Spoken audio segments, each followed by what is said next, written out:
할렐루야. 좋으신 주님의 은혜와 평강이 사랑하는 이그스피드 온 가족들과 함께 하시기를 소원합니다.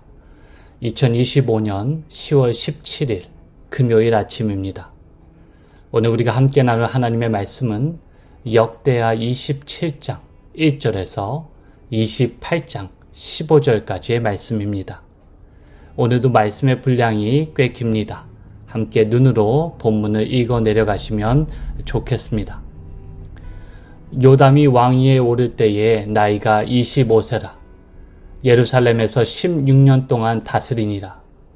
그의 어머니의 이름은 여르사요 사독의 딸이더라.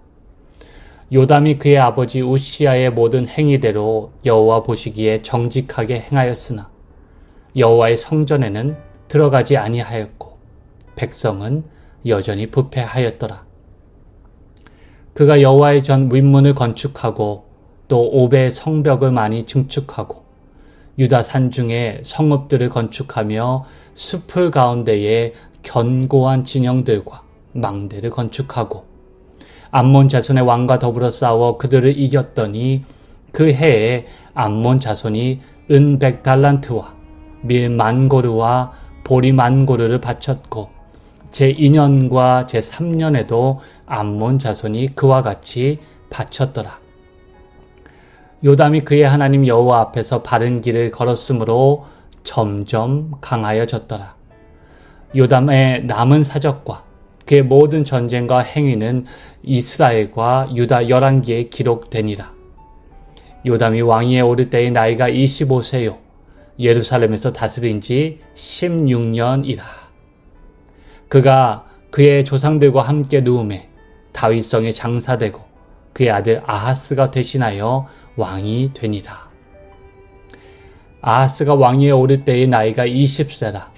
예루살렘에서 16년 동안 다스렸으나 그의 조상 다윗과 같지 아니하여 여호와 보시기에 정직하게 행하지 아니하고 이스라엘 왕들의 길로 행하여 바알들의 우상을 부어 만들고 또 흰놈의 아들 골짜기에서 분향하고 여호와께서 이스라엘 자손 앞에서 쫓아내신 이방 사람들의 가증한 일을 본받아 그의 자녀들을 불사르고 또 산당과 작은 산 위의 모든 푸른 나무 아래에서 제사를 드리며 분향하니라.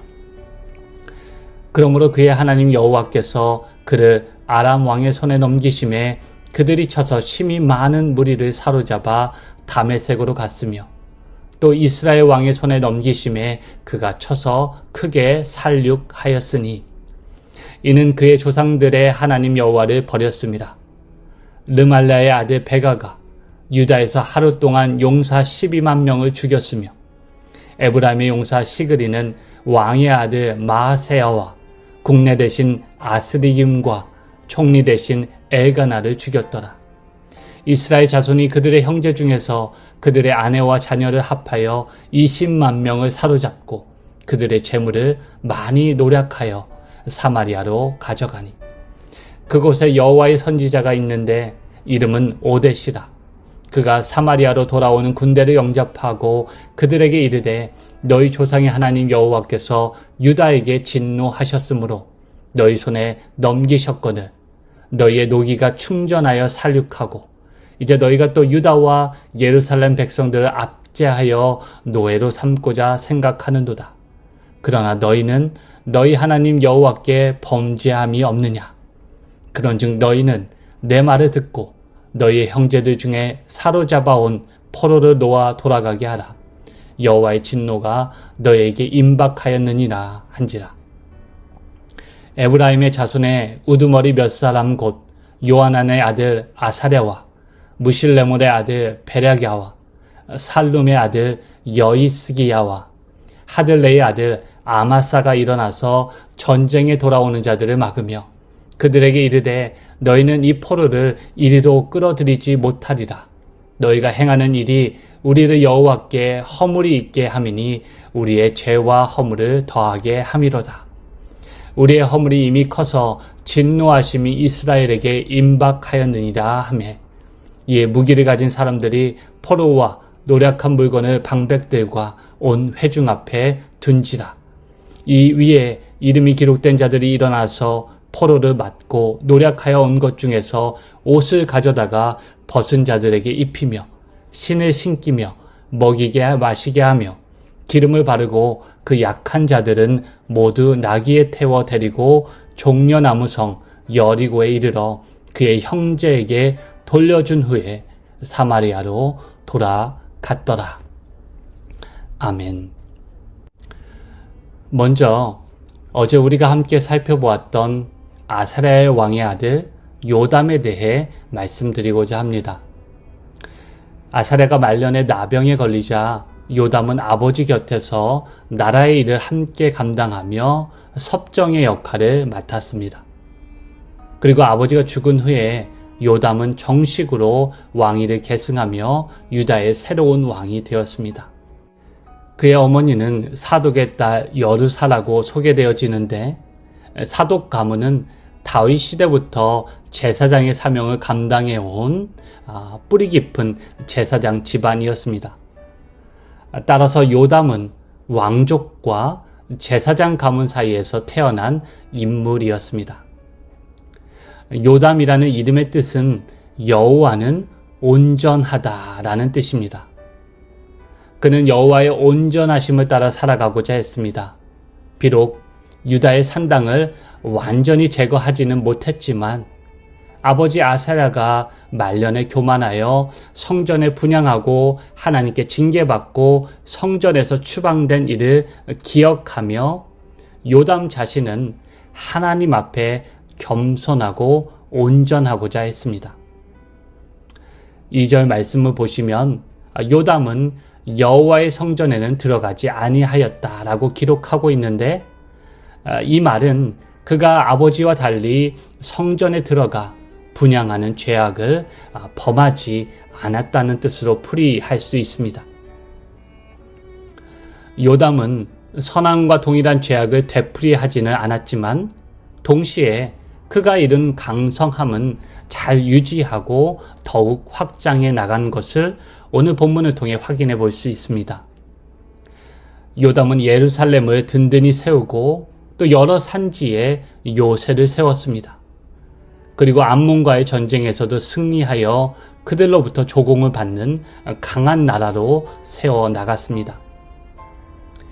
역대기 기자는 그가 하나님 앞에 온전한 길, 바른 길을 굳게 행하였기 때문에 하나님께서도 그의 나라를 견고하게 세워주셨다라고 기록하고 있습니다. 역대기의 중요한 특징을 하나 꼽으라면 하나님의 즉각적인 개입 혹은 하나님의 즉각적인 반응이라고 할 수 있습니다. 하나님은 그 앞에서 정직히 행한 자를 즉시로 높이시고 또 악을 행한 자는 지체하지 않고 낮추십니다. 이런 모습을 통해 역대기 기자가 강조하고자 한 것은 무엇이었을까요? 하나님께서 이렇듯 신속히 반응하시는 모습을 통해 왕국의 역사가 결국은 하나님의 주권 아래 있음을 보여주고자 한 것입니다. 하나님은 선한 왕이었던 요담에게 즉시로 반응하셔서 그의 왕국을 그의 시절에 강성하게 하셨습니다. 하지만 안타깝게도 요담에 이어 왕이 된 아하스는 아버지 요담의 신앙을 계승하지 못했습니다. 그리고 그가 하나님 보시기에 얼마나 악했던지 그를 소개하며 3절에 걸쳐 그의 악행을 기록해주고 있습니다. 여호와 하나님이 아닌 가나안의 신에게 제사하고 특별히 자신의 아들을 불 가운데 지나가게 했다고 3절은 기록하고 있는데 이것은 가나안의 몰렉 신에게 드리는 인신 제사를 가리키는 것으로 볼 수 있습니다. 예언자들이 아주 강하게 비판하고 또 금지했던 이런 가나안적인 제사 행위에 몰두할 만큼 그의 종교적인 중심이 이미 여호와 하나님을 떠나 이방 종교와 또 문화에 강하게 물들어 있었던 것입니다. 얼마 전에 무속에 빠진 그리스도인이라는 제목의 유튜브 영상을 하나 보게 되었습니다. 한국교회 데이터를 연구하고 매년 교회 문화에 트렌드를 분석하여 책으로 출판하는 그 목회데이터 연구소의 지용근 대표는 한국 인구의 절반 정도가 무속적인 관습을 갖고 있다고 말하면서 충격적이게도 한국교회 전체 교인의 20%가 무속신앙을 신뢰하고 이용하고 있다고 밝혔습니다.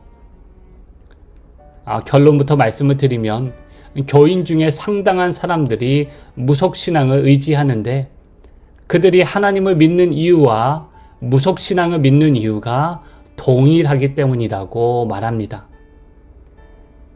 개인의 안녕과 평안을 추구하고 자기 충족을 무엇보다 앞세우기 때문에 상당수의 교인들이 하나님을 믿으면서 여전히 무속적인 신앙에 기대어 살아간다는 것입니다.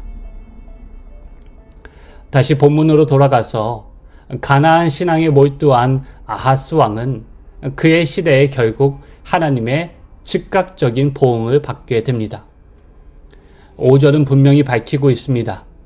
그러므로 그의 하나님 여호와께서 그를 아람 왕의 손에 넘기심에 그들이 쳐서 심히 많은 무리를 사로잡고 또 이스라엘 왕의 손에 넘기심에 그가 쳐서 크게 살육하였으니 이것은 솔로몬 왕이 이전에 기도했던 경고대로 결국은 주께 범죄하여 적국 앞에 패하게 된 것입니다. 가나안 신앙에 기대고 아들을 인신제사로 드리면서까지 즉시로 이루고자 하였던 그의 욕망이 하나님의 즉각적인 심판을 불러온 것이었습니다. 그리고 그 결과는 오늘 본문을 통해 알 수 있듯이 매우 참혹하였습니다.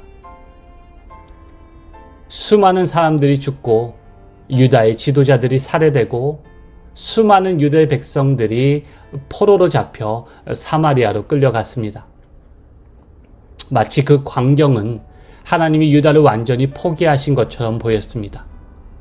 하지만 그때 선지자 오벳이 유다의 포로들을 이끌고 오는 북왕국의 군대를 멈춰 세웁니다.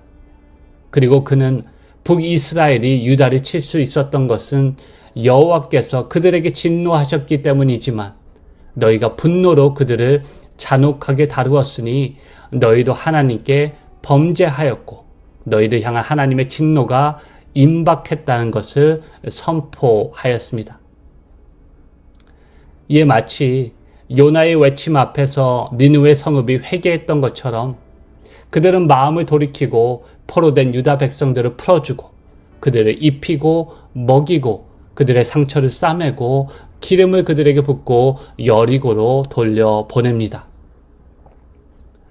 이를 통해 우리는 두 가지 사실을 깨닫게 됩니다. 먼저는 하나님의 즉각적인 보응이 있었지만 그 심판 가운데서도 회복의 여지는 남아 있었다라는 것입니다. 하나님의 진노의 불길 속에서도 은혜의 불씨는 여전히 남아 있었습니다. 포로된 유다를 돌려보낼 회복의 길을 하나님은 준비하고 계셨던 것입니다. 그리고 둘째로 하나님은 다윗 왕조, 남왕국만의 하나님이 아니셨습니다. 여호와 하나님은 궁극적으로 모든 이스라엘의 하나님이셨습니다. 북이스라엘 가운데서 선지자를 일으키시고 그들의 마음을 돌이켜 회개하게 하셨습니다. 5대 선지자의 예언에 따라 북이스라엘 사람들도 본래 한 형제이며 동족이던 유다 백성들을 마침내 돌려보내게 됩니다.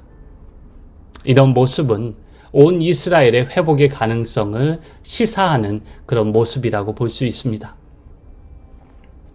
이제 말씀을 정리하겠습니다. 어제 새벽 기도 때도 말씀을 드렸지만 우리를 향한 하나님의 부르심, 우리에게 주신 하나님의 사명은 오직 하나님과의 온전한 관계 안에서만 참되게 수행할 수 있습니다. 요담과 그의 뒤를 이어 왕이 된 아하스의 삶을 통해 우리는 다시 한번 이 점을 명백하게 확인할 수 있습니다. 온전한 관계란 무엇일까요? 언약 위에 흠이 없는 관계, 하나님을 향해 나뉘지 않는 마음으로 여호와 하나님 한 분께만 헌신하는 그런 관계를 의미합니다. 하나님도 믿고 바알도 믿는 것, 하나님께 기대고 무속에게도 기대는 것은 온전한 마음이라고 할 수 없습니다. 끝으로 엘리야 선지자의 말을 기억하며 오늘 하루 하나님 앞에 온전함으로 행하시는 저와 여러분 모두가 되시기를 주님의 이름으로 축복합니다. 너희가 어느 때까지 둘 사이에서 머뭇머뭇하려느냐? 여호와가 만일 하나님이면 그를 따르고 바알이 만일 하나님이면 그를 따를지니라. 함께 기도하시겠습니다. 전능하신 하나님, 우리 삶의 주권이 하나님께 있음을 이 시간 다시 한번 믿음으로 고백합니다. 우리의 삶을 주님 보시기에 정직하고 온전한 길로 인도하여 주시옵소서. 때론 주의 지팡이와 막대기로 우리를 훈육하시고 징계하시지만 그것이 우리를 지키시고 보호하시고 인도하시는 하나님의 손길임을 기억하며 낙심하기보다는 우리 삶을 성찰하고 선한 목자 되신 주님을 따라 걷게 하여 주시옵소서. 오늘도 주님을 향한 온전한 시선과 발걸음으로 주님과 동행하기를 간절히 바라며 예수 그리스도의 이름으로 기도하옵나이다. 아멘. 계속해서 기도를 이어가시기를 바랍니다. 오늘도 온전하신 주님을 높이는 복된 하루 되시기를 빕니다.